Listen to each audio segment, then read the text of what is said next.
Sewaro Nugen Kaming Subash Thebe Limbu Ga Yaktung Lazenuro Akeli Londonwa. My name is Subash Thebe Limbu and I come from Yaktung Nation.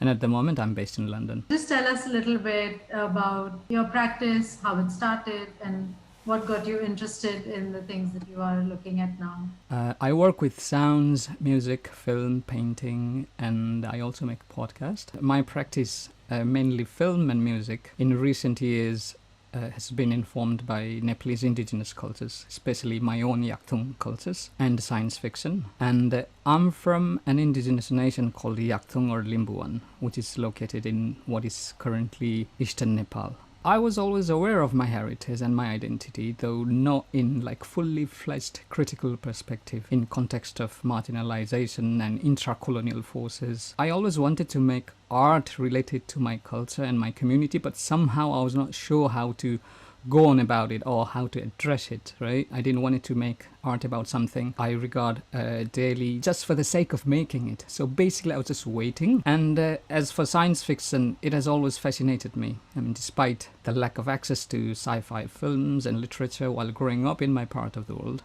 it was mainly Hollywood's mainstream movies that got me interested in science fiction. I mean, like everybody else, I think. To be honest, I mean, it was first science and astronomy that I was interested before science fiction. Like many children, I wanted to go to moon to become an astronaut. Although I pursued arts later on, my interest in astronomy, cosmology, and astrophysics technology still remains the same. So science fiction and science both fascinates me equally. Science gives us tangible outcomes, I think, whereas science fiction always pushes us to imagine further. Indigeneity and science fiction was always with me, but it's only in recent 4 or 5 years I've been able to merge those two into my practice under this framework I call Adivasi futurism. Where did you study in? Oh yeah, it's a very messy history, my education. I was interested in science and physics and stuff. So I pursued after year 10 science.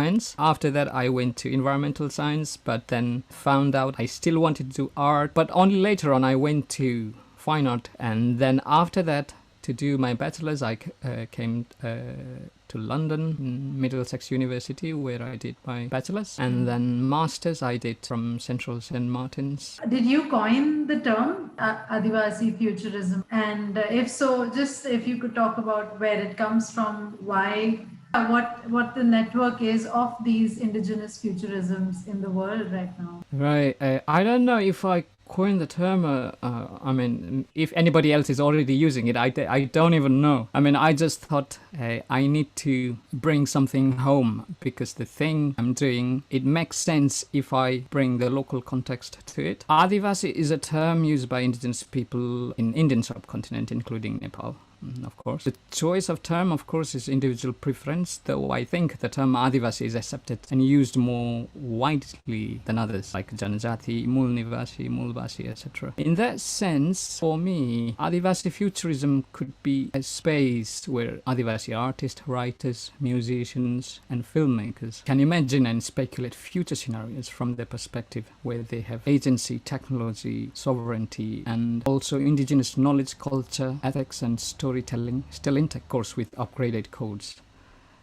It could be an intersection where futures without Brahminical, patriarchal casteism and racism that has been detrimental to Adivasis, Dalits, Madhesis, women, queer people in the region, I mean, can be imagined, or dealing on ways to delink and dismantle it. This idea does exist in a network of other indigenous futurism. In fact, it is inspired by indigenous futurism, which originated in North America. But here I must mention the mother of the kind of futurism we're talking about, Afrofuturism. I mean, we cannot ignore. You see, I was aware of Afrofuturism, but it was by reading works from one of my favorite human being and science fiction author, Octavia Butler. It helped me to explore this whole movement. Her science fiction or speculative fiction works from the lens of an African American, from the lens of a marginalized black community, and the history of slavery and colonization and white supremacy they lived through, and in a way still living through. I mean, if you see Black Lives Matters, and it made a huge impact on my practice. The way Octavia Butler used science fiction to address this issue inspired me to explore, or say incorporate, my solidarity, activism and interest in our own indigenous struggle and indigeneity in my part of the world through art practice. But I started making works merging my indigeneity and art practice, but still then I didn't know about indigenous futurism. I was unknowingly practicing it. It's like what Yatasha Womack,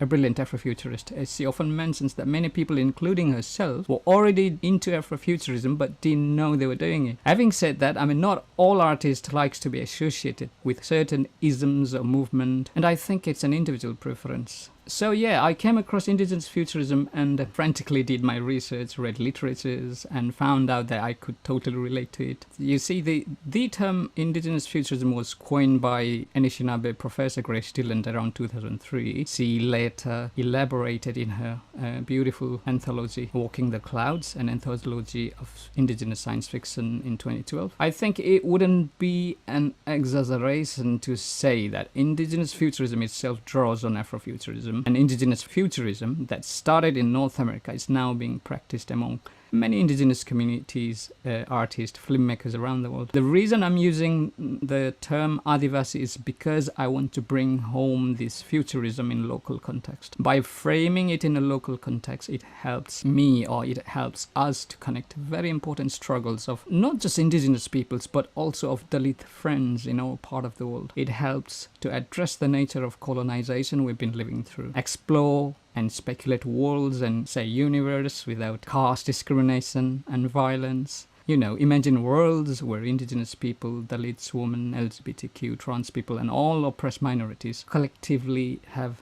annihilated caste and capitalism. I mean, that's the imagination, you see. I mean, but the other reference points, when I'm thinking of Adivasi futurism, I think of storytellings passed down through generations, the connections with our lands, water, forest, our festival ceremonies and dances, struggles our ancestors had to go through and we are going through, fighting racist colonial Brahminical power structures, and imagining ourselves with future technologies, rocket science, interstellar travel in future timelines. I mean, it's a mouthful, but yeah, like Afrofuturist science fiction writer Walida Imarisha, she says, like, let our imaginations grow as large as galaxies. I mean, that's really inspiring to hear, and it makes me more and more curious about how this is actually practiced in your work, or in your just thinking about a futurism or a technological futurism that is coming from a different place than our technological industry is.